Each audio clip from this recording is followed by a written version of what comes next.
Why would the Bible tell us to be joyful about falling into temptation? Unless we're talking about a temptation to eat something like a tempting chocolate bar, like in this old commercial. So delicious with its milk chocolate. The chocolate bar could be tempting. So tempting with its crispy wafer and chewy caramel.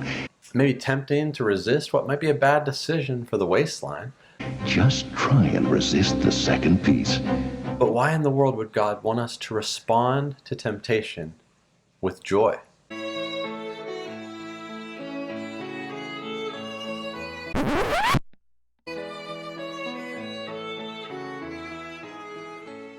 God doesn't really want us to respond to temptation with joy, does he? But some of the first words in the book of James, right out of the gate, the Word of God tells us, "Count it all joy when you fall into diverse temptations." But how can falling into temptation be a good thing? Temptations? Yep. When we think of temptations in the Bible, we think of being enticed to sin. We think of desiring to do wrong. How can that be a source of joy? I don't know, maybe these diverse temptations, as they're called, maybe these are some good kind of temptation. What does diverse even mean?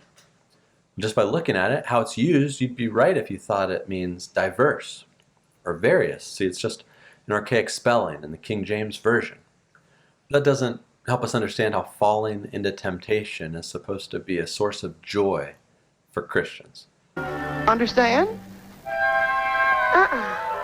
You probably remember how Jesus prays in the Lord's Prayer, "Lead us not into temptation," same word, "but deliver us from evil." But if temptation is supposed to give us cause for joy, then why wouldn't we want God to lead us there?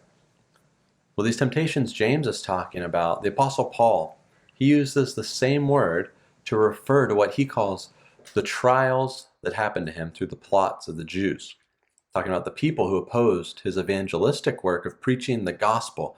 In their response, these trials, it was persecution. In 1 Peter, it talks about how the Christians have been grieved by suffering that tested the genuineness of their faith. James is talking about the same kind of thing, the trials of life that we face. For the original readers of James, they were facing the external trials of persecution, of poverty, injustice. How are they supposed to respond to these trials? How are we supposed to respond to trials? We're not necessarily facing the exact same stuff, but we still face trials. We face marriage trials, child-raising trials, financial trials, trials at work, trials at school, trials at home, even church. There's illness, there's physical pain, hurt, loss, sadness, all these trials. And how does God want us to respond to these kinds of trials? Well, we're supposed to think a certain way. We're supposed to consider the trials that we encounter. We're supposed to consider them an experience that makes us glad. We're supposed to respond with joy. Not smiles and giggles, jumping for joy, happy, not that. You can even read right here. James doesn't tell us to feel a certain way, but he wants us to think a certain way. To have this joy is to have a settled sense of contentment. It's to have a deep and thankful trust in God.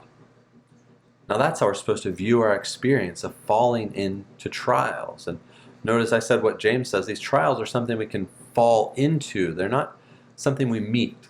Like remember back when we used to meet people for coffee back in the good old days of 2019? In the parable of the Good Samaritan, that man in that story, he didn't just meet the robbers who beat him up. He fell into their hands. When Paul's ship hit a reef in Acts 27, the boat didn't just meet the reef, that boat hit against it. We're not looking for trials. We don't want to meet them. But the response for a person when they fall into them, when they strike against difficulty, the response is supposed to be joy, a deep and thankful trust in God. And why should we do that? Besides the fact that God tells us to do so, there's actually a benefit for us to do so. These trials are part of a God-ordained process. God allows these trials to enter our lives.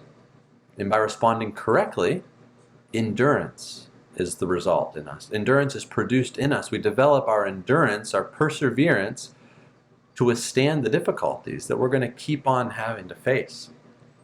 It's like climbing up the Coquitlam Crunch. Ever done that before? It's a trial. It's not exactly pleasant, but it builds endurance. And when we build endurance through our earthly trials, the process continues all the way to completeness, spiritual maturity. Just like building physical endurance through the trials of physical exercise leads to improved physical fitness. So when you fall into trials, respond with joy. And with that joy, you can endure the trial. And the Lord will use it to mature you, to be the spiritually healthy believer He wants you to be. That's His plan. That's His purpose. It's God's plan for our good. And that's a pretty good reason to count it all joy when you fall into trials.